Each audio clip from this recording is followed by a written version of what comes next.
अबनवाज और मैं currently studied हूँ RM यूनिवर्सिटी से। अभी हम लोगों की फ़्लाइट बशीक से आई है। बशीक की जो सूरत हाल है करंट, उसके रिलेटेड हम बता दें। जो गवर्नमेंट है वो सिंपल यही कह रही है कि वहाँ पे सब चीज़ नॉर्मल है, नथिंग इज़ नॉर्मल। वहाँ पे कोई चीज़ भी नॉर्मल नहीं है। सब लोग अपने हिसाब से जो उधर के लोकल्स हैं वो बहुत ज़्यादा डिस्टर्ब कर रहे हैं। कल रात का हमारे फ्लैट पर जो वाक़या हुआ मैं आपको बताता हूँ। कुछ लोकल्स आए थे, रात के 3 बजे का टाइम था। हम लोग अपनी पैकिंग कर रहे थे क्योंकि सुबह फ़्लाइट का टाइम कन्फर्म नहीं था। तो लोकल्स आए थे और वो इस दिन जोर से डोर को पुश कर रहे थे, धकेल रहे थे डोर को, जैसे लॉक तोड़ने लगे थे। हम 5-6 लोगों ने मिलकर उस डोर को, हम लोगों ने उसको पकड़ा, और अगर हम लोग ना पकड़ते तो उसके लॉक टूट जाते और वो लोग अंदर आके हमें भी नुकसान पहुंचाते। कि ग्रीन डोर्स ओपन करें। कुछ लोग जो वहाँ पे रह रहे हैं उनके पास वीज़े नहीं है, किसी के पास एग्री वीज़ा नहीं है, किसी के पास दूसरा वीज़ा नहीं है, तो उनके लिए ग्रीन डोर्स ओपन किए जाएँ ताकि वो लोग सेफ़ एंड सेफली अपने घर को आ सके और अपने घर आके अपने प्यारों से मिल सकें, अपने पेरेंट्स से मिल सकें, क्योंकि उन पेरेंट्स बहुत परेशान हैं। और काइंडली ये रिक्वेस्ट है हमारी इधर की गवर्नमेंट से कि उधर के ग्रीन डोर्स ओपन किए जाएँ। जिनके पास वीज़े नहीं है, जिनके पास एग्री वीज़ा नहीं है, वो लोग ईजिली फ्लाई कर सकें। मेरा नाम है सैयद साद अली, मैं लातू इंटरनेशनल मेडिकल यूनिवर्सिटी का स्टूडेंट हूँ और 4th सेमेस्टर में हूँ।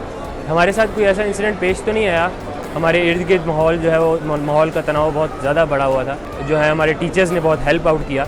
पाकिस्तान एम्बेसी ने कोई कोऑपरेट नहीं किया, ना किसी मिनिस्टर ने कोई कोऑपरेट किया। हमने बहुत कोशिश की राब्ते रवाबित करने की, किसी ने एक कतन कोऑपरेट नहीं किया। आगे अब चूँकि पेरेंट्स मेरे अभी वरीड हैं तो आई डोंट थिंक सो कि मैं आगे कंटिन्यू कर पाऊँगा। मैं तो बेसिकली वहाँ पे फ्लैट पे रहता था, तो हमें 3 दिन के लिए कुछ भी नहीं किया गया, ना कुछ खाने के लिए ना कुछ पीने के लिए।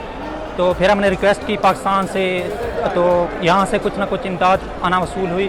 तो अभी आज तो कुछ हालात बेहतर हैं और हमें यूनिवर्सिटी की तरफ से, हमारे डॉक्टर इमरान नज़ीर की तरफ से ना एजुकेशन एडवाइज़र है, तो उन्होंने फ़्लाइट्स का अरेंज किया और वहाँ से बस का भी।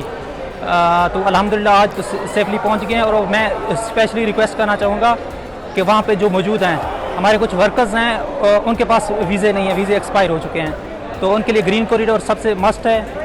और दूसरे जो स्टूडेंट ने वीज़े के लिए दिया हुआ है ना पासपोर्ट, तो उनको पासपोर्ट के बगैर ग्रीन कॉरिडोर के ज़रिए वो भी बेस्ट है ना।